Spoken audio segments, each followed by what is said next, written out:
हरियाणा में बीजेपी का क्षेत्रीय पंचायती राज परिषद सम्मेलन। प्रधानमंत्री मोदी का 7 राज्यों के कार्यकर्ताओं को टास्क, शहरों की बजाय गांव पर करे फोकस। राहुल गांधी 137 दिन बाद पहुंचे संसद। इंडिया के सांसद स्वागत के लिए जुटे। कांग्रेस ने कहा ये नफरत के खिलाफ मोहब्बत की जीत। राज्यसभा में दिल्ली सर्विस बिल पेश। इंडिया के सांसद करेंगे विरोध। भाजपा को बीजेडी और वाईएसआर कांग्रेस का मिला साथ। 25 अगस्त को हिमाचल आएंगी सोनिया गांधी। सोनिया का रामलोक मंदिर आने का कार्यक्रम।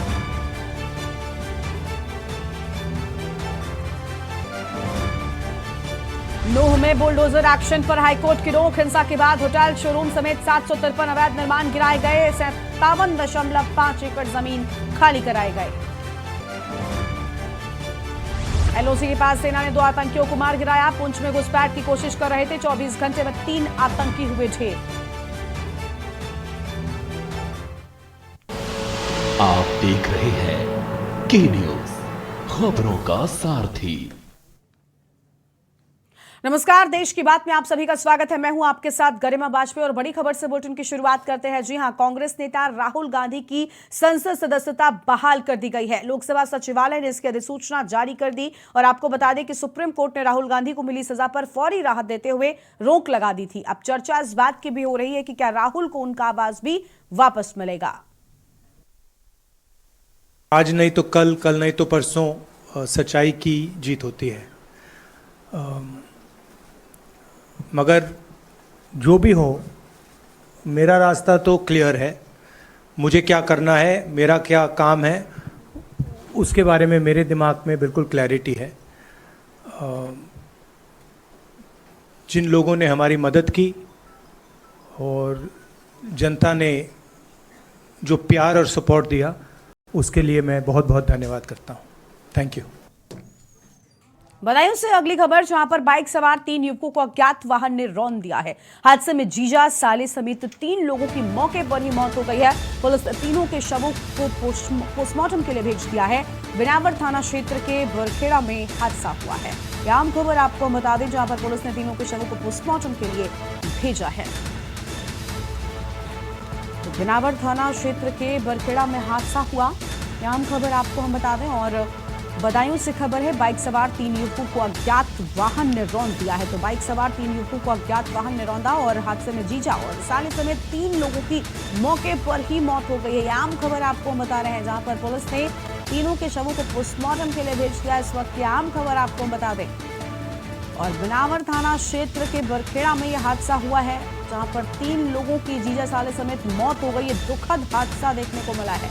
यह आम खबर आपको बता दें, जहां पर एक दुखद हादसे में जीजा साले समेत 3 लोगों की जान चली गई। और इस वक्त की बड़ी जानकारी आपको हम बता रहे हैं।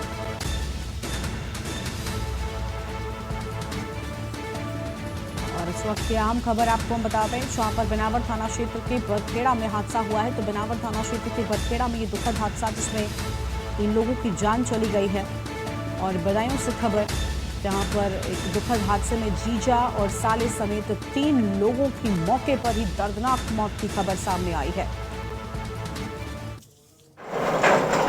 कल बीती रात ग्राम बरखेड़ा, जो थाना बिनावर के अंतर्गत आता है, वहां हाईवे पे 3 युवक जो बरेली से बदायूं की तरफ आ रहे थे, उनकी एक्सीडेंट हो गई। संभवतः किसी अज्ञात वाहन से इनका टक्कर लग गया, या काफी हैवी रेन हो रहा था, बारिश हो रही थी, जिसकी वजह से इनकी बाइक फिसल के गिर गई हो।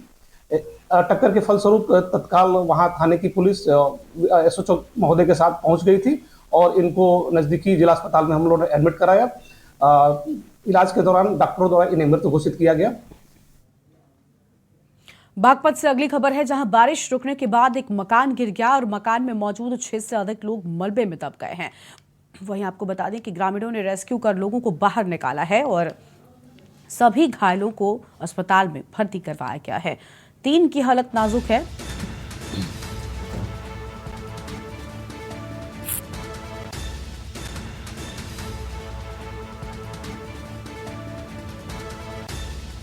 तो यह आम खबर आपको हम बता दें, जहां पर ग्रामीणों ने रेस्क्यू कर लोगों को बाहर निकाला है और दोघट थाना क्षेत्र के तमीरा गढ़ी गांव का पूरा मामला है। सभी घायलों को अस्पताल में भर्ती करवाया गया है। यह हम जानकारी आपको हम बता दें। और ग्रामीणों ने रेस्क्यू कर लोगों को बाहर निकाला, तो ग्रामीणों की ओर से रेस्क्यू किया गया है और सभी घायलों को अस्पताल में भर्ती कराए जाने की बात सामने आई है।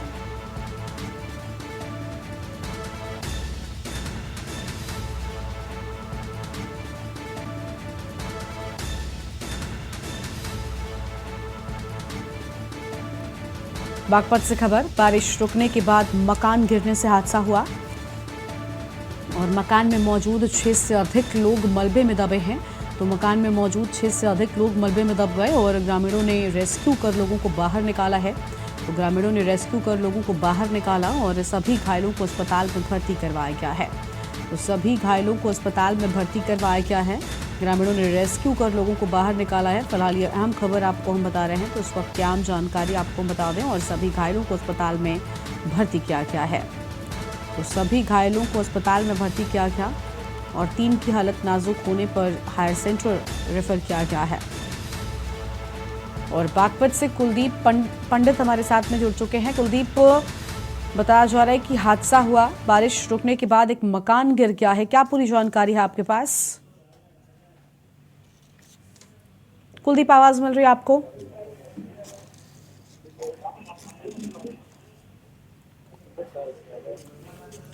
तो कुलदीप की आवाज हम तक नहीं पहुंच पा रही है। फिलहाल आम खबर आपको बता दें, जहां पर सभी घायलों को अस्पताल में भर्ती करा दिया गया है। इस वक्त की आम खबर आपको बता दें। और ग्रामीणों ने रेस्क्यू कर बाहर निकाला है लोगों को। ग्रामीणों की मदद से लोगों को बाहर निकाला जा सका है और सभी घायलों को अस्पताल में भर्ती करवाया गया है। फिलहाल ये बड़ी जानकारी आपको हम बता रहे हैं। इस वक्त की आम खबर आपको हम बता दें, जहां पर 3 की हालत नाजुक होने पर हायर सेंटर के लिए रेफर कर दिया गया है। और कुलदीप पंडित एक बार फिर से हमारे साथ में जुड़ चुके हैं। कुलदीप, आवाज मिल रही है आपको?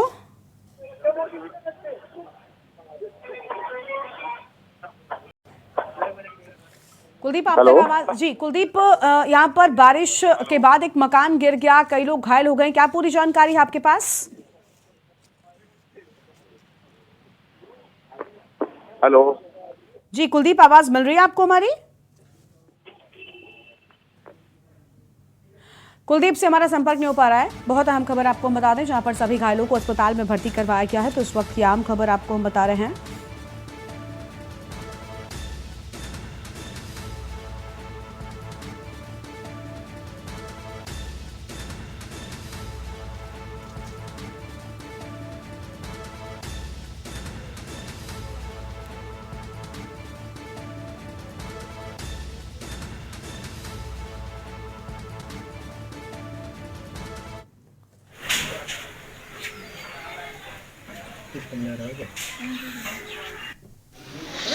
तो मकान में मौजूद 6 से अधिक लोग मलबे में दबे।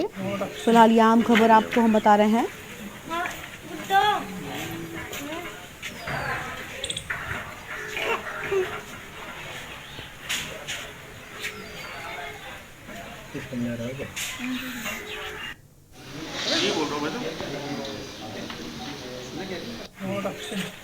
तो ये आम खबर आपको हम बता दें, जहां पर बागपत में बारिश रुकने के बाद एक मकान गिर गया, जिसमें कई लोग मलबे में दबे हुए हैं। तो बारिश रुकने के बाद एक मकान गिर गया है, ये आम खबर आपको हम बता दें। कई लोगों के मलबे में दबे होने की जानकारी सामने आई है। इस वक्त की आम खबर आपको हम बता रहे हैं। और बागपत में बारिश रुकने के बाद मकान गिरा।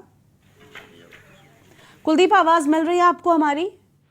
जी आवाज आ रही है मैम। बिल्कुल कुलदीप, 6 लोगों से ज्यादा के मलबे में दबे होने की बात सामने आई है, क्या इनको लेकर अब तक कोई जानकारी मिली है? क्या पूरी जानकारी है आपके पास? जी गरिमा, बता दूं आपको कि ये दोगट थाना क्षेत्र के तमेल्लागढ़ी गांव है और यहाँ पर एक अमरपाल नाम के जो मकान था, मकान मालिक था, इसके मकान पर सभी परिवार के लोग अंदर थे और उसी समय भर भराकर पूरी छत और दीवार गिर गई है। दीवार गिरने से सभी लोग जो है उसमें दब गए थे, मलबे में दब गए थे और सभी ग्रामीणों ने जो है मिलकर उनको रेस्क्यू किया और उनको बाहर निकाल दिया है। अभी में 3 की हालत ज्यादा नाजुक बताई जा रही है, जो हायर सेंटर में रेफर है।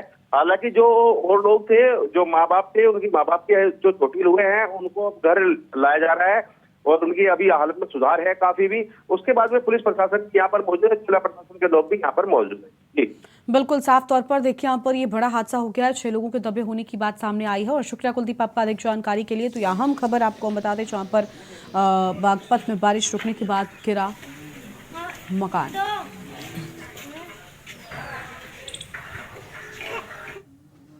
और अगली बड़ी खबर आपको वाराणसी से बताते हैं। इस बीच आम खबर आपको हम बता दें, जहां पर वाराणसी से आम खबर, ज्ञानवापी परिसर में एसआई सर्वे का मामला। तो ज्ञानवापी परिसर में एसआई सर्वे के मामले को लेकर अहम जानकारी आपको हम बता दें, जहां पर लंच के बाद दूसरे शिफ्ट में सर्वे का काम शुरू हो चुका है। तो लंच के बाद दूसरे शिफ्ट में सर्वे का काम शुरू, अहम जानकारी आपको हम बता रहे हैं। एक बार फिर से सर्वे का काम शुरू हो चुका है और ज्ञानवापी परिसर के सर्वे को लेकर आम खबर, हिंदू पक्ष और मुस्लिम पक्ष के लोग परिसर के भीतर ही मौजूद हैं। तो दोनों ही पक्षों की मौजूदगी परिसर के भीतर है। फिलहाल ये बड़ी जानकारी आपको हम बता रहे हैं। इस वक्त की आम खबर, शाम 5 बजे तक सर्वे का काम चलने वाला है। तो शाम 5 बजे तक सर्वे का काम चलेगा और एक बार फिर से सर्वे का काम शुरू हो चुका है। आम जानकारी आपको हम बता रहे हैं। तो ये आम खबर आपको हम बता दें, जहाँ पर एएसआई की टीम सभी बिंदुओं की बारीकी से जाँच कर रही है। तो एएसआई की टीम सभी बिंदुओं की बारीकी से जांच कर रही है। वाराणसी से खबर, ज्ञानवापी परिसर में एएसआई सर्वे का मामला शुरू हो चुका है। तो ज्ञानवापी परिसर में एएसआई सर्वे का मामला शुरू हो चुका है और यह आम जानकारी आपको हम बता रहे हैं, जहां पर शाम 5 बजे तक सर्वे का काम चलेगा। तो शाम 5 बजे तक चलेगा सर्वे का काम और एक बार फिर से शुरुआत हो चुकी है। तो ये बड़ी जानकारी आपको हम बता रहे हैं, जहां पर लंच के बाद दूसरे शिफ्ट में सर्वे का काम शुरू होने की बात सामने आई है। तो लंच के बाद दूसरे शिफ्ट में सर्वे का काम शुरू होने की बात सामने आई है। फिलहाल ये बड़ी जानकारी आपको हम बता दें। इस वक्त की आम खबर,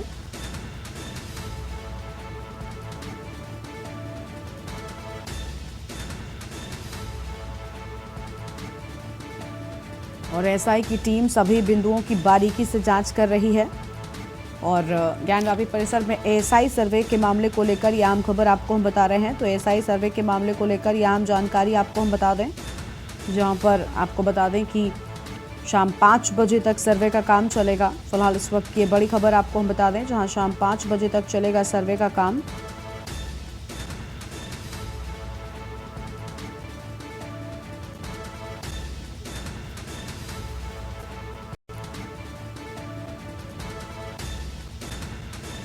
तो शाम 5 बजे तक सर्वे का काम चलेगा। बड़ी जानकारी आपको हम बता रहे हैं। इस वक्त की आम खबर, जहां पर हिंदू पक्ष मुस्लिम पक्ष के लोग परिसर के भीतर मौजूद, तो वकीलों की मौजूदगी दोनों ही पक्षों के परिसर के भीतर है। और विकी डे हमारे साथ, हमारे संवाददाता जुड़ चुके हैं। विकी, ज्ञानवापी परिसर में एएसआई सर्वे का जो काम है वो एक बार फिर से ब्रेक के बाद शुरू हो चुका है और बताया जा रहा है कि बड़ी बारीकी से टीम यहाँ पर जाँच कर रही है।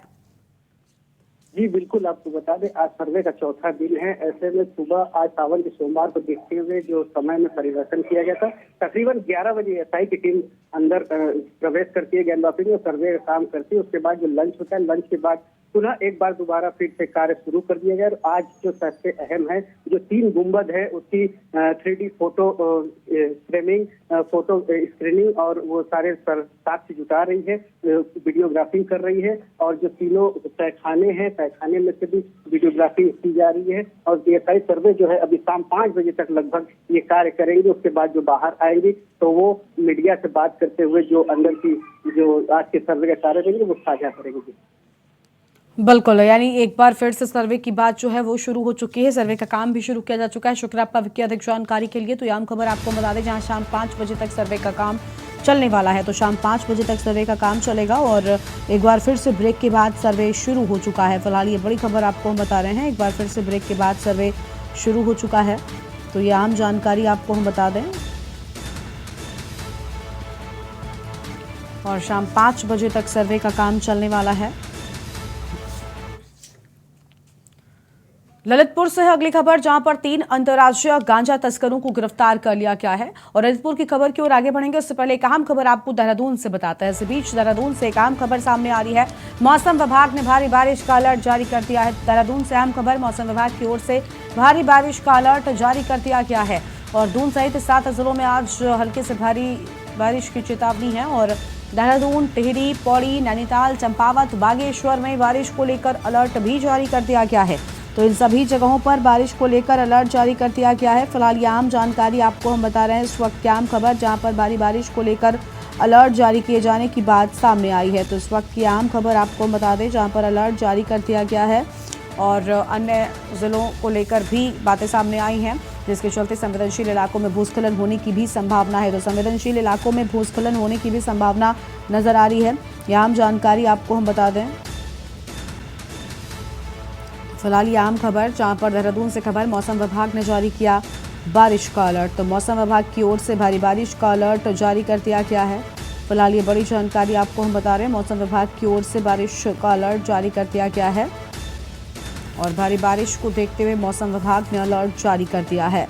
तो भारी बारिश को देखते हुए मौसम विभाग की ओर से अलर्ट जारी कर दिया गया है। यह बड़ी जानकारी आपको हम बता रहे हैं इस वक्त की अहम खबर, जहां भारी बारिश को देखते हुए मौसम विभाग ने अलर्ट जारी कर दिया है और अन्य जिलों में गर्जन और बिजली के साथ बारिश भी हो सकती है। अंकित काला हमारे साथ में जुड़ चुके हैं देहरादून से। अंकित, कई जिलों में भारी बारिश का अलर्ट है, इसके साथ ही संवेदनशील इलाकों में भूस्खलन और बिजली गिरने की भी बात सामने आ रही है। अंकित, बिल्कुल गरिमा, आपने सही कहा। देखिए, मौसम विभाग ने उत्तराखंड के 7 जनपदों में भारी बारिश का अलर्ट जारी किया है। इसके अलावा जो अन्य जनपद है वहां पर भी तेज बारिश देखने को मिल सकती है।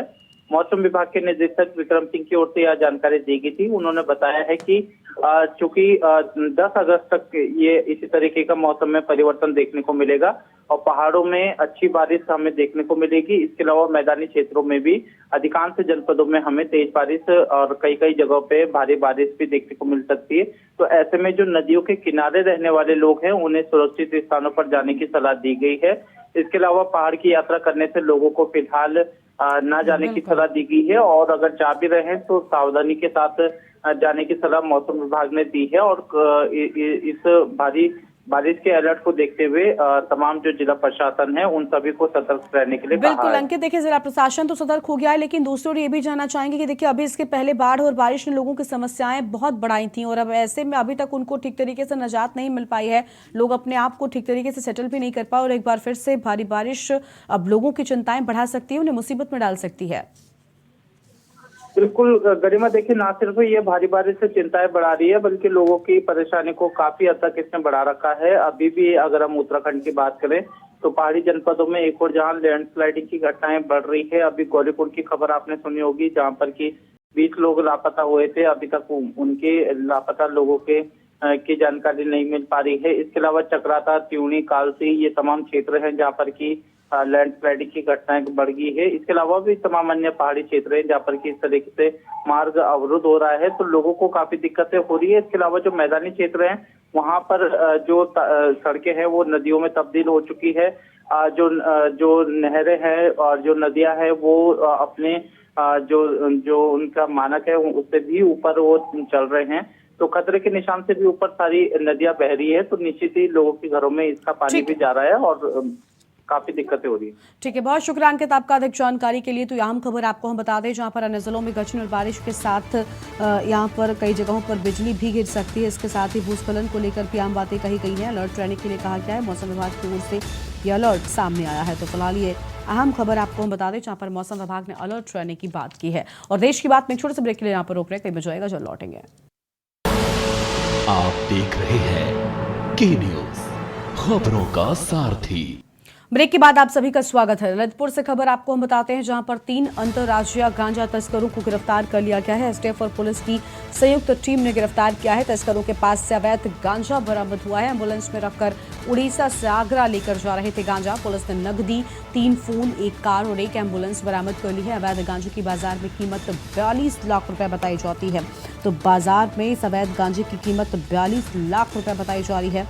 फिलहाल ये बड़ी जानकारी आपको हम बता रहे हैं इस वक्त की आम खबर, जहां पर इस अवैध गांजे की कीमत 42 लाख रुपए बताई जा रही है। फिलहाल इस वक्त की अहम जानकारी आपको हम बता दें। और एम्बुलेंस में रखकर उड़ीसा से आगरा लेकर जा रहे थे गांजा। तो एम्बुलेंस में रखकर उड़ीसा से आगरा ये गांजा लेकर जा रहे थे और ये अहम खबर आपको बता दें। और इसकी कीमत लाखों में बताई जा रही है। अवैध गांजे की बाजार की कीमत की जाए तो लगभग 42 लाख रुपए का गांजा बरामद कर लिया गया है। और फिलहाल ये आम जानकारी आपको हम बता दें जहां पर यह अवैध गांजा बरामद किया गया है। एसटीएफ और पुलिस की संयुक्त टीम की ओर से ये कार्रवाई की गई है। तो संयुक्त टीम की ओर से कार्रवाई किए जाने की बात सामने आई है।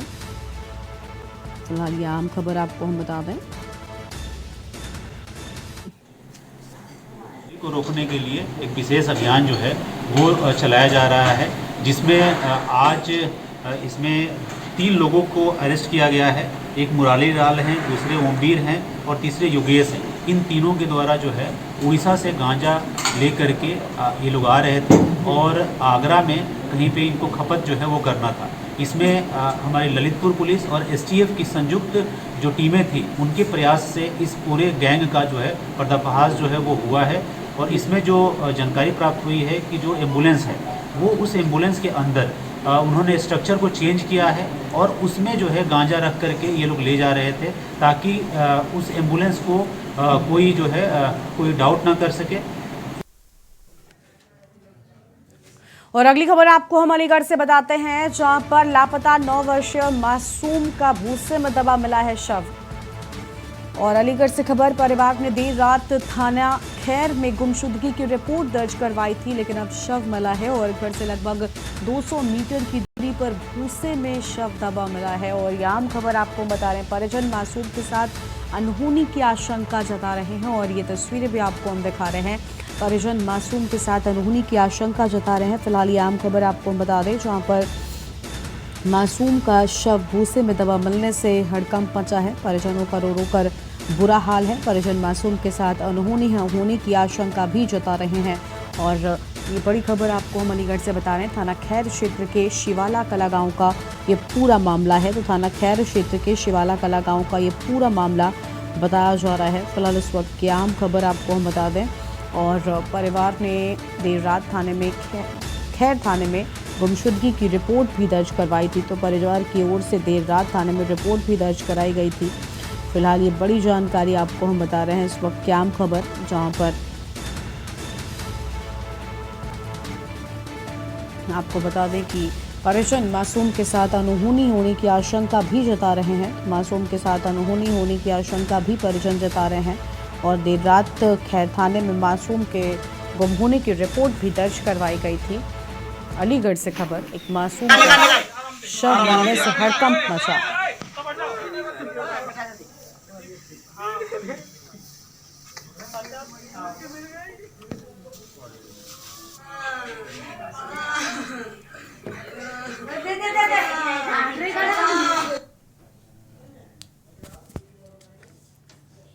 और आगे बढ़ते हैं खबरों की ओर। अलीगढ़ से अगली खबर आपको हम बताते हैं, जहां पर शिक्षा का मंदिर मैदान जंग का अखाड़ा बन गया है। शिक्षा का मंदिर में जमकर तोड़फोड़ और फायरिंग हुई है। वर्चस्व को लेकर छात्रों के 2 गुटों में घमासान मच गया। कॉलेज प्रांगण में 1 घंटे तक जमकर घमासान हुआ। कई घंटों तक मौके से पुलिस नदारद रही है। कई छात्राओं सहित 12 से अधिक छात्र घायल हो गए हैं और छात्रों के एक गुट में कॉलेज कर्मचारी भी शामिल बताया गया है। तो छात्रों के एक गुट में कॉलेज कर्मचारी भी शामिल बताया गया है और छात्रों के 2 गुटों में चल रहा था विवाद। कॉलेज में किताबों की जगह अवैध असलाहा होने पर लोगों में रोष नजर आया है। और आपको बता दें, कई छात्राओं सहित 12 से अधिक छात्रों के घायल होने की भी बात कही गई है। तो फिलहाल ये बड़ी जानकारी आपको हम बता दें, इस वक्त की आम खबर, जहां पर बीते कई दिनों से छात्रों के 2 गुटों में यहां पर विवाद चल रहा था। तो बीते कई दिनों से 2 गुटों में विवाद चल रहा था और कॉलेज में किताबों की जगह अवैध असलाह होने पर रोष नजर आया है और छात्र छात्राओं ने थाने का घेराव कर लिया है। और एक ब्रेक के लिए यहां पर रुकते हैं, चल लौटते हैं। आप देख रहे हैं के न्यूज, खबरों का सारथी। ब्रेक के बाद आप सभी का स्वागत है। बुलंदशहर से आम खबर आपको हम बताते हैं, जहां पर पैसे मांगने पर मिठाई दुकानदार को जमकर पीटा गया है।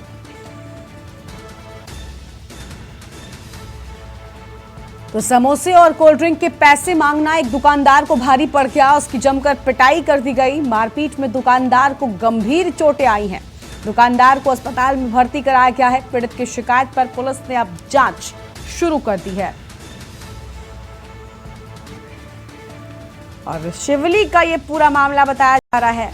मारपीट में दुकानदार को गंभीर चोटें आई हैं। दुकानदार को अस्पताल में भर्ती करवाया गया है। फिलहाल ये आम खबर आपको हम बता रहे हैं।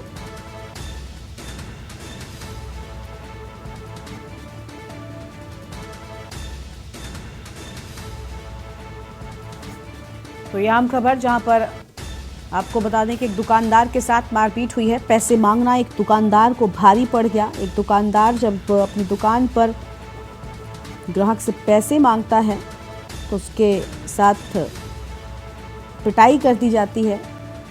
मारपीट की गई है दुकानदार के साथ। और अगली खबर एटा से है, जहां पर मूंगफली से भरा ट्रक हथियारबंद बदमाशों ने लूट लिया है और लूट से पुलिस महकमे में हड़कंप मचा हुआ है। तो लूट से पुलिस महकमे में हड़कंप मचा और अहम खबर आपको हम बता रहे हैं, चालक परिचालक को बांधकर सड़क किनारे फेंका गया। चालक परिचालक ने मालिक व पुलिस को जानकारी दी है। पुलिस की कई टीमें जांच में जुटी हुई हैं। एटा कोतवाली देहात नेशनल हाईवे का ये पूरा मामला बताया जाता है। तो नेशनल हाईवे का ये पूरा मामला बताया जा रहा है। फिलहाल इस वक्त की आम खबर आपको बता दें, चालक परिचालक को बांधकर सड़क किनारे फेंका गया है।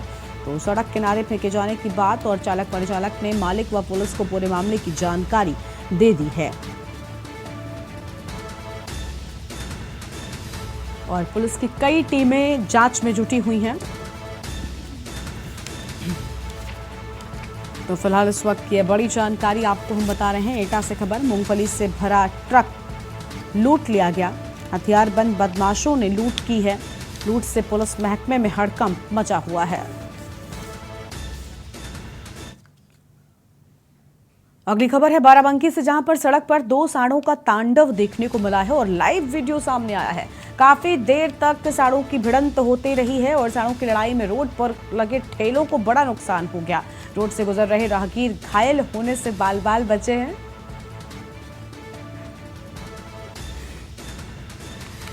और काफी देर तक रोड पर बंद रहा लोगों का आवागमन। रोड पर आवारा जानवरों का जमावड़ा देखने को मिला है और यह हादसों को भी दावत देता है। नगर कोतवाली क्षेत्र में स्थित पुलिस लाइन चौराहे का मामला बताया जा रहा है।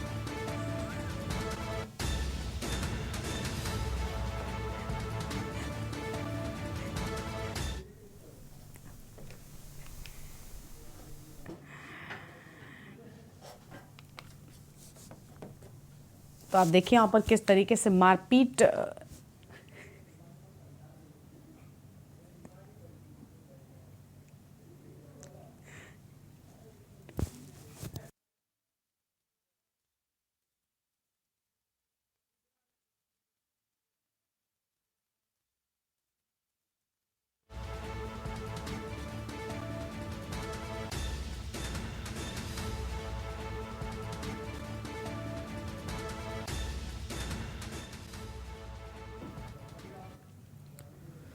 और अगली खबर है हरदोई से, जहां पर देश के अलग अलग हिस्सों में चयनित मॉडल रेलवे स्टेशनों को और विकसित करने के साथ ही अब सुविधाओं से लैस करने के लिए प्रधानमंत्री नरेंद्र मोदी ने वर्चुअल शिलान्यास कार्यक्रम किया है। और इस कड़ी में हरदोई रेलवे स्टेशन का भी पीएम मोदी ने वर्चुअल शिलान्यास किया। हरदोई स्टेशन पर 31 करोड़ रुपए खर्च किए जाएंगे। इस कार्यक्रम में राज्यसभा सांसद डॉक्टर अशोक वाजपेयी और सदर सांसद जयप्रकाश रावत, उत्तर प्रदेश सरकार के उच्च शिक्षा राज्य मंत्री रजनी तिवारी समेत अन्य जनप्रतिनिधि मौजूद रहे हैं।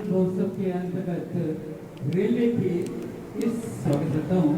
आज हमारे स्टेशन खासतौर से हरदोई का भी स्टेशन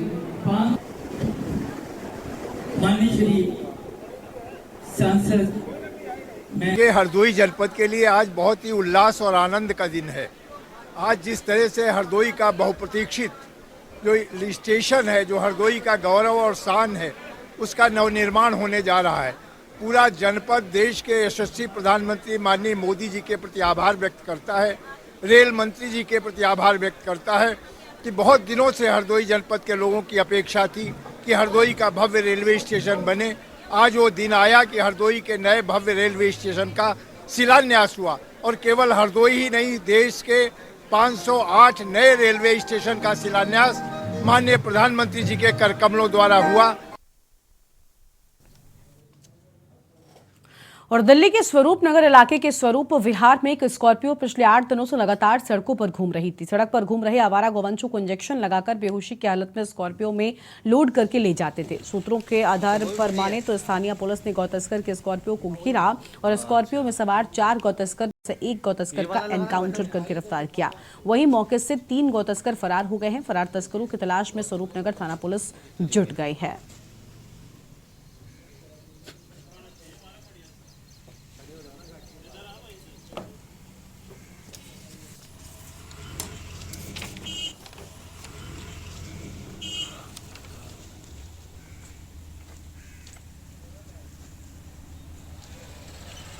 अच्छा, वो भी पड़ती है। वही दिखा दो। अच्छा, ये वाला गाड़ी के 15-20 मिनट मिल रहा था कि ये अपने एरिया स्वरूप नगर में, स्वरूप विहार में इस तरफ आ रही है और पर डे गाय उठा के और शॉटिंग के लिए जाते थे, तस्करी करते थे गाय की। जैसे ही हमें इनपुट मिला कि स्वरूप बिहार की तरफ ये गाड़ी आएगी, तो हमने वहाँ के बीट वाले जो अपने भाई हैं जगजीत भाई और हरवीर भाई को सूचना करी, तो उनके द्वारा इस गाड़ी को कड़ी मशक्कत हम जान पे खेल के उन दोनों भाइयों ने इस गाड़ी को पकड़ा। इनका जो है पैर में गोली लगी है उसके। कितने राउंड फायरिंग हुई है? 3-4 राउंड फायरिंग हुई है, जिसमें उन्होंने तस्करों ने भी करी है। और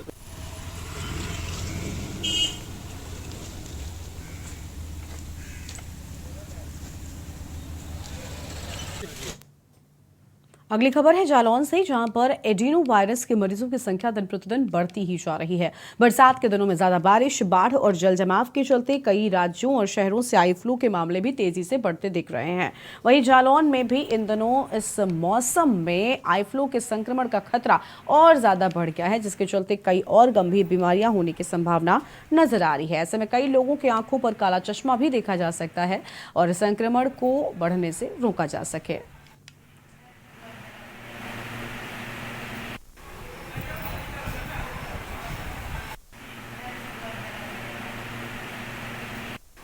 कई दिनों से रुक रुक कर हो रही वर्षा के बाद एक एडिनो वायरस ने जन्म ले लिया है, जिसके वजह से लोगों को आई फ्लू जैसी शिकायत मिलने लगी है। यहाँ पर हम उरई के नेत्र अस्पताल में खड़े हैं, जहाँ पर भारी तादाद में लोग आंखों का इलाज कराने आए हैं। एक ज़माना था जहाँ यहाँ पर भीड़ होती थी, लेकिन इससे ज़्यादा भीड़ अब दिखाई दे रही है। इसकी वजह यह है कि एडिनो वायरस की वजह से लोगों को आंखों की शिकायत बढ़ती जा रही है। रोज़ एक ना एक कोई मरीज बढ़ता जा रहा है और यहाँ पर लोगों का कहना यह है कि जिस तरीके से एडिनो वायरस ने जन्म लिया है, तब से लोगों की आंखों में दिक्कत पैदा हो गई है। हालांकि चिकित्सकों की माने तो उनका कहना है कि 6 से 7 दिन तक एडिनो वायरस अपना असर करता है। उसको सावधान रहने की ज़रूरत है, क्योंकि ये दूसरे की जो तौलिया है, साबुन है और तमाम रुमाल हैं, तमाम चीज़ें ऐसी हैं जिनसे इसका प्रयोग न करें। इससे बचने का उन्होंने उपाय बताया है। तो चिकित्सकों का कहना है 6 से 7 दिन तक, हालांकि कोई घातक वायरस नहीं है जिसकी वजह से लोगों को नुकसान हो, लेकिन 6 से 7 दिन तक इसमें आदमी ग्रस्त रहता है। देखना ये होगा कि इस तरीके के वायरस से बचने के लिए लोगों को क्या क्या सुविधाएँ लेना पड़ती हैं, क्या करना पड़ता है, ये तो आने वाला वक्त बताएगा। बहरहाल जिस तरीके से एडिनो वायरस ने जन्म लिया है, लोगों की आँखों की जिस तरीके से परेशानी बढ़ी है, वो कहीं ना कहीं लोगों को परेशानी में ज़रूर डाल रही है। अब देखना ये होगा कि इससे बचने के लिए कब तक लोगों को चश्मा पहनना पड़ता है, ये आने वाला वक्त बताएगा। कैमरा पर्सन मनीष पांडे के साथ माजिद अरमान के न्यूज़ जालौन। और अब सीधा आपको राज्यसभा लेकर चलते हैं, जहां पर दिल्ली सेवा बिल को लेकर बहस जारी है और राघव चड्ढा क्या कुछ कह रहे हैं, सुनते हैं। इन लोगों ने तो कमाल ही कर दिया। आज बिना संवैधानिक संशोधन लाए संविधान को बदल दिया, मात्र एक एक्ट ऑफ पार्लियामेंट से, जो आज तक शायद भारत के इतिहास में कभी नहीं हुआ। सर इसके बाद यह बिल पार्लियामेंट्री अंडरमाइन करता है प्रिंसिपल्स ऑफ कलेक्टिव रिस्पॉन्सिबिलिटी को। भारत का संविधान कहता है सर कि परमानेंट एग्जीक्यूटिव और पॉलिटिकल एग्जीक्यूटिव मिलके लेजिस्लेचर के प्रति जवाबदेही होंगे। यह प्रिंसिपल ऑफ कलेक्टिव रिस्पॉन्सिबिलिटी है। इसमें से परमानेंट एग्जीक्यूटिव यानी कि अफसरशाही को छीनकर यह पूरी तरीके से कलेक्टिव रिस्पॉन्सिबिलिटी का प्रिंसिपल, जिस पे सरकारें चलती हैं देश में, उसे ध्वस्त करता है। और आखिरी बिंदु संवैधानिक अपराध का, यह ट्रिपल चेन ऑफ अथॉरिटी को तार तार करता है sir. Triple chain of accountability यह होती है कि अफसरशाही की जवाबदेही मंत्री को, मंत्री की जवाबदेही लेजिस्लेचर को और लेजिस्लेचर की जवाबदेही जनता को। इसमें से अगर आप अफसरशाही हटा देते हो तो फिर जवाबदेही की जो ये ट्रिपल चेन ऑफ अकाउंटेबिलिटी है ध्वस्त हो जाती है। तो ये काम करके संवैधानिक अपराध एक प्रकार से सरकार ने किया है। सर मेरा आखिरी भाग, ये कैसे एक एडमिनिस्ट्रेटिव हाराकिरी, एक एडमिनिस्ट्रेटिव गतिरोध पैदा करता है। ये कहता है सिर्फ उपराज्यपाल ही ट्रांसफर पोस्टिंग करेंगे एक समिति के माध्यम से, यानी कि अफसर अब मुख्यमंत्री की नहीं सुनेगा, मंत्रियों की नहीं सुनेगा। अगर अब दिल्ली में किसी के घर में बिजली नहीं आ रही, पानी नहीं आ रहा, किसी के बच्चे का स्कूल में दाखिला नहीं हो रहा, तो वो उपराज्यपाल के पास जाएगा, अपने मंत्री मुख्यमंत्री के पास नहीं जाएगा। क्या लोग जानते हैं उपराज्यपाल कहां रहता है? उपराज्यपाल कौन सी विधानसभा से चुनाव लड़ा, उपराज्यपाल ने कौन सा चुनाव जीता? लेकिन सारी शक्तियां एक चुनी हुई सरकार से निकालकर उपराज्यपाल को देता है। यह आगे कहता है सर ये बिल कि हम एलजी को सोल डिस्क्रिशन देते हैं, स्वयं के विवेक से फैसले लेने की तमाम शक्तियां। आज तक उपराज्यपाल और गवर्नर काउंसिल ऑफ मिनिस्टर्स की एड एंड एडवाइस से बाध्य थे, लेकिन यह बिल उपराज्यपाल को सुपरसीडिंग पावर देता है। आगे सर यह बिल जितने भी ब्यूरोक्रेट्स हैं उन्हें एक जुडिशियल अथॉरिटी बना देता है। यह कहता है अफसरशाही तय करेगी कि मंत्री का फैसला सही है कि मंत्री का फैसला गलत है, और अगर अफसर को मंत्री का कोई फैसला पसंद नहीं आया तो अफसर मंत्री का फैसला लागू करने से मना कर सकते हैं। और सर यह बिल अथॉरिटी, कमीशंस और कॉरपोरेशंस बनाने की तमाम गठन करने की नियुक्ति करने की शक्तियां सारी की सारी केंद्र सरकार को दे देता है, यानी कि सरकार की चाबी एक प्रकार से केंद्र सरकार को हाथ में पकड़ा देता है। सर, माननीय गृह मंत्री जी ने कहा था कि आम आदमी पार्टी एक सुपारी सी जितनी पार्टी है, एक सुपारी जितनी छोटी सी पार्टी है। सर, ये वो सुपारी जितनी पार्टी है जो आजाद भारत के इतिहास का फास्टेस्ट ग्रोइंग पॉलिटिकल स्टार्टअप कहलाती है। ये वो सुपारी जितनी पार्टी है जिसने 3 बार भाजपा को दिल्ली में हराया और 2 बार 2015 और 20 में आजाद भारत के इतिहास की सबसे बड़ी जनादेश की सरकार बनाई। ये वो सुपारी जितनी पार्टी है जिसने पंजाब में भाजपा को लगभग शून्य पर लाकर खड़ा कर दिया। ये वो सुपारी जितनी पार्टी है जो 10 साल में राष्ट्रीय पार्टी बनी। ये वो सुपारी जितनी पार्टी है जिसके 161 विधायक और 11 सांसद है। और ये वो सुपारी जितनी पार्टी है जिसका काम देखने के लिए first lady of United states of America और यूनाइटेड जनरल के पूर्व प्रमुख बान की मून आते हैं। सर, मैं आज अपने साथी जो आंध्र प्रदेश और उड़ीसा की सरकार चलाते हैं उन्हें कहना चाहूंगा, आपकी जरूर कुछ मजबूरियां रही होंगी जिसके चलते आपने ये फैसला लिया इस सरकार के इस बिल का समर्थन करने में। कुछ तो मजबूरियां रही होंगी, यूं ही कोई बेवफा नहीं होता। लेकिन मैं आपको कहना चाहता हूं कि आग जब लगेगी तो बहुत दूर तक जाएगी। राहत इंदौरी साहब का एक बड़ा महत्वपूर्ण शेर है, अगर खिलाफ है होने दो, जान थोड़ी है, ये सब धुआं है, आसमान थोड़ी है, लगेगी आग तो आएंगे कई घर जद में, यहां सिर्फ हमारा मकान थोड़ी है। लेकिन जब आपके घर में आग लगेगी, आम आदमी पार्टी आपके साथ खड़ी होगी, मैं आपको विश्वास दिलाता हूं।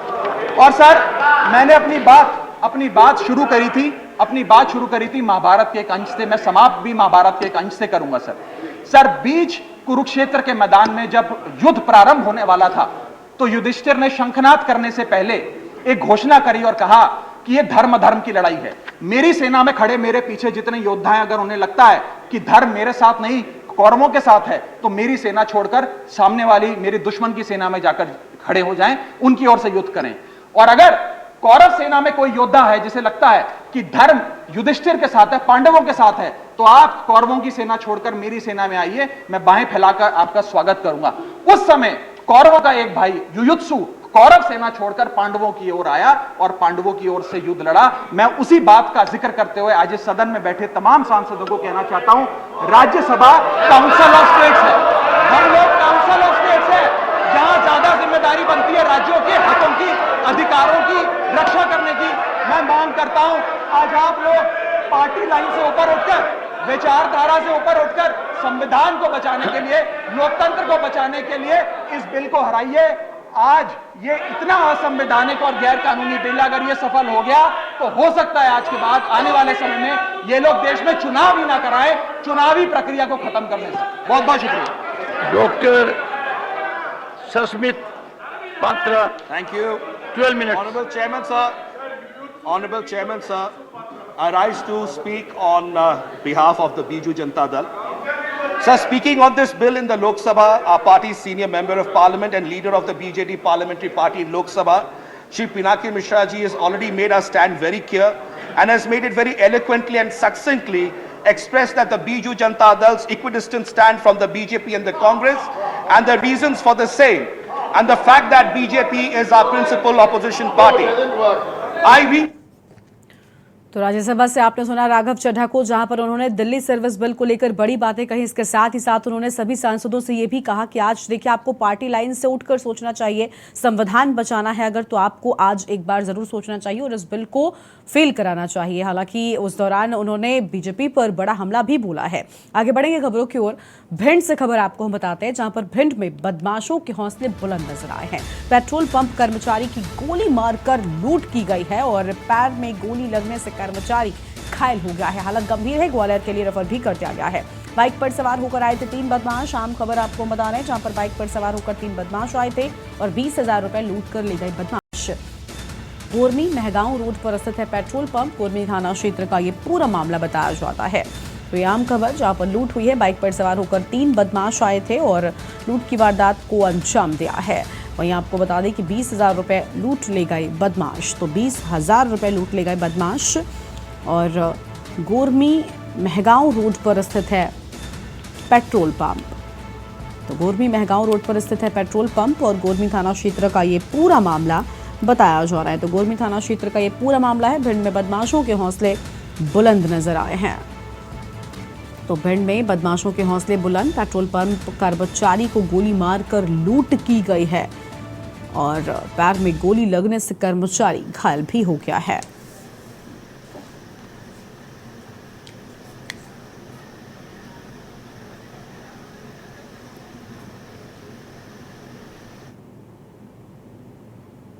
आगे बढ़ते हैं खबरों की ओर। भारत के प्रधानमंत्री नरेंद्र मोदी एवं केंद्रीय रेल मंत्री के 508 रेलवे स्टेशनों के आधुनिकीकरण का ऑनलाइन शिलान्यास किया है और जिसके अंतर्गत पूरे बिहार में 13 रेलवे स्टेशनों का आधुनिकीकरण होना है, जिसमें औरंगाबाद अनुग्रह नारायण रेलवे स्टेशन भी शामिल है। औरंगाबाद जिले में अमृत भारत स्टेशन योजना के तहत कार्यक्रम के दौरान Anugrah Narayan railway station BJP नेताओं ने इस कार्यक्रम को खुद से अलग रखा। हालांकि इस कार्यक्रम को लेकर बीजेपी के सांसद एवं रेलवे विभाग के द्वारा निमंत्रण दिया गया था। शिलान्यास कार्यक्रम के दौरान बीजेपी सांसद सुशील कुमार सिंह ने कहा कि प्रधानमंत्री नरेंद्र मोदी लगातार लोगों के जनहित और लोकहित में काम करते हैं। संपूर्ण भारतवर्ष में 508 रेलवे स्टेशनों के पिछले 9 वर्षों में रेलवे को आवंटित राशि करीब 9 गुना बढ़कर इस साल जमाने से आज का कार्यक्रम देश के विकास में रेल की जो भूमिका है, भारतीय रेल को देश का लाइफलाइन कहा जाता है, तो ये ऐतिहासिक है। देश के 508 स्टेशनों का सर्वांगीण विकास, यात्री सुविधा, सौंदर्यीकरण और हमारे प्रधानमंत्री जी का संकल्प। भारत के प्रधानमंत्री नरेंद्र मोदी और केंद्रीय रेल मंत्री के द्वारा 508 रेलवे स्टेशनों के आधुनिकीकरण का ऑनलाइन शिलान्यास किया गया है। गौरतलब है कि दानापुर रेल मंडल अंतर्गत पूरे बिहार में 13 रेलवे स्टेशनों का आधुनिकीकरण होना है, जिसमें बिहार शरीफ और राजगीर रेलवे स्टेशन भी शामिल है। नालंदा जिले में अमृत भारत स्टेशन योजना के तहत कार्यक्रम के दौरान राजगीर और बिहार शरीफ में जदयू नेताओं ने इस कार्यक्रम से खुद को अलग रखा। हालांकि इस कार्यक्रम को लेकर जेडीयू के सभी सांसद और विधायक को रेलवे विभाग के द्वारा निमंत्रण दिया गया था। बिहार शरीफ में शिलान्यास कार्यक्रम के दौरान बीजेपी विधायक डॉक्टर सुनील कुमार ने कहा कि प्रधानमंत्री नरेंद्र मोदी लगातार लोगों के जनहित और लोकहित में काम करते हैं।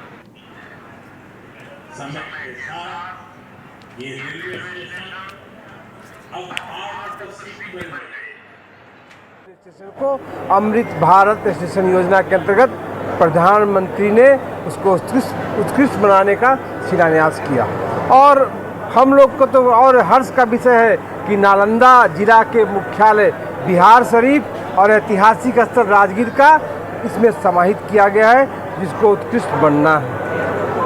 इसलिए हम लोग सभी बिहार शरीफ वासी, नालंदा वासी बहुत हर्षोल्लास से इस कार्यक्रम में यहाँ आए। जेडीयू को निमंत्रण नहीं था या जेडीयू किनारा कर दिया? निमंत्रण सभी सांसद, सभी विधायक को था। जिनको विकास के साथ चलना है वो यहाँ पर मौजूद हैं और जिनको विनाश के साथ चलना है वो घर में बैठे हैं। अमृत भारत स्टेशन योजना के तहत पूरे भारत में 508 स्टेशनों का विकास होगा, जिसके तहत दानापुर मंडल अंतर्गत 13 स्टेशनों का चयन किया गया है। राजगीर के स्टेशन प्रबंधक चंद्रभूषण सिन्हा ने कहा कि अमृत स्टेशन योजना के तहत स्टेशनों के विकास एवं उन्नयन हेतु 13 स्टेशनों का चयन किया गया है, जिनमें नालंदा जिले का राजगीर और बिहार शरीफ स्टेशन भी शामिल है। अमृत भारत स्टेशन योजना के तहत कई अहम काम भी किए गए हैं।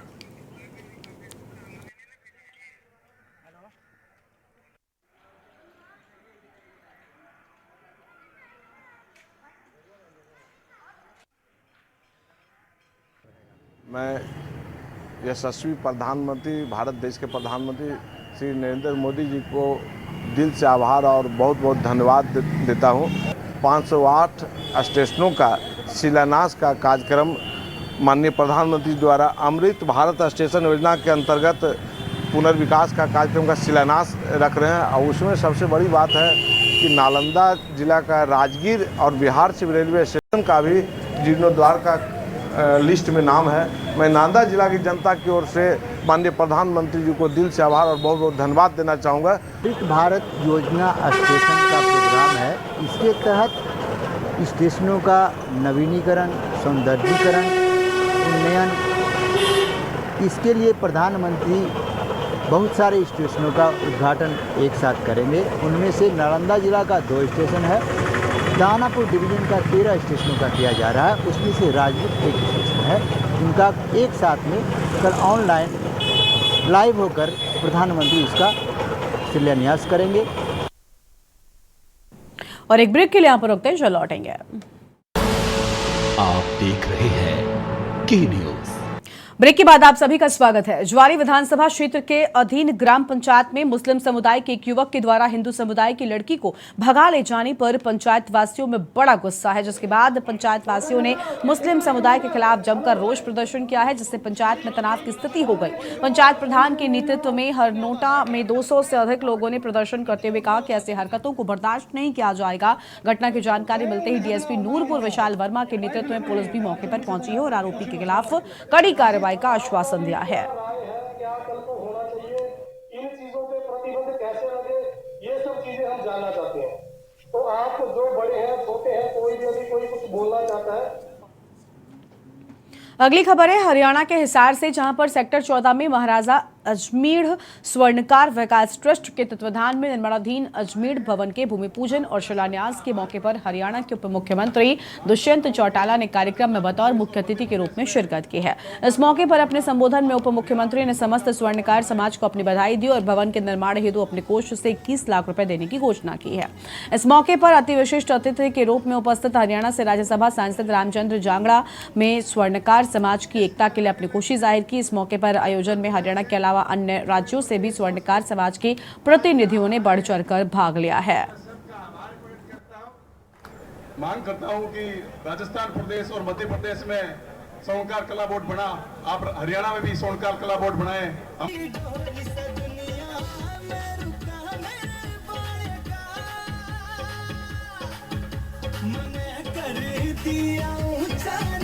देश के अलग अलग से प्रांत जिलों से दूसरे पर साहिबगंज जिले के शिवगादीनाथ और मोती झरना में सावन के 5वें सोमवार पर बाबा शिवगादी और मोतीनाथ धाम में कांवड़ियों की भीड़ उमड़ पड़ी है। जहां कांवड़ियों ने बाबा भोलेनाथ को जलार्पण किया है, तो वहीं झारखंड, बिहार, पश्चिम बंगाल समेत कई जिलों के विभिन्न जगहों से मंदिर पहुंचे कांवड़िए और राजमहल व महाराजपुर गंगा घाट से गंगा स्नान कर जल लेकर मंदिर पहुंचे हैं। झारखंड, बिहार व पश्चिम बंगाल समेत कई जिले के विभिन्न जगहों से कांवड़िए मंदिर पहुंचे, तो वहीं सुबह से ही जल अर्पण के लिए कांवड़ियों को किसी प्रकार की दिक्कत न हो, उसके लिए समिति द्वारा महिलाएं और पुरुषों के लिए अलग अलग कतारें भी लगाई गई थीं।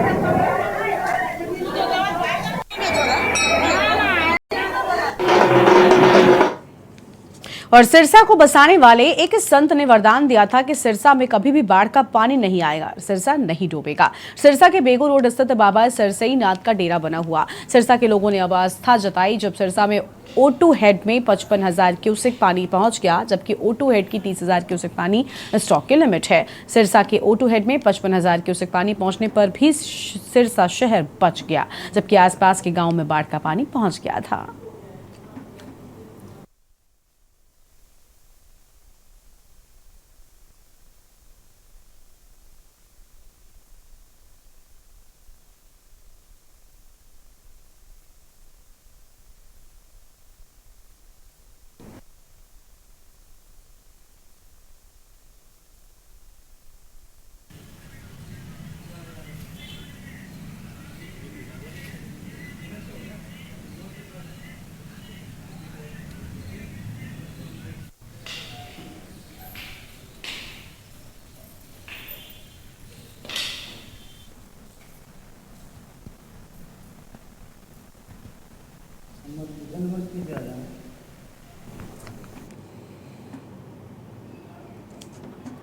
विश्व हिंदू परिषद व बजरंग दल के कार्यकर्ताओं ने नूह घटना की जांच को लेकर लाडवा विधायक मेवा सिंह को उनके आवास पर सेक्टर 5 में ज्ञापन सौंपा। विश्व हिंदू परिषद व बजरंग दल के कार्यकर्ताओं ने जानकारी देते हुए बताया कि बीते दिनों नूह में जो एक धार्मिक यात्रा पर पथराव कर हिंसा भड़काई गई, उसकी निष्पक्षता जांच को लेकर विधायक मेवा सिंह को ज्ञापन सौंपा गया है। तो वहीं साथ में जो शहर में सड़कों के किनारे बहुत सारे अनजाने लोग फल फ्रूट और अन्य सामान बेच रहे थे, उन पर बड़े हथियार भी रखे हुए थे। उन्होंने कहा कि इन लोगों और इनके हथियारों की जांच की मांग ज्ञापन के माध्यम से की गई है। मेवात भाईचारे के लिए मशहूर है। जिस टाइम हिंदुस्तान और पाकिस्तान का बंटवारा हुआ उस टाइम भी मेवात में कभी दंगा नहीं हुआ।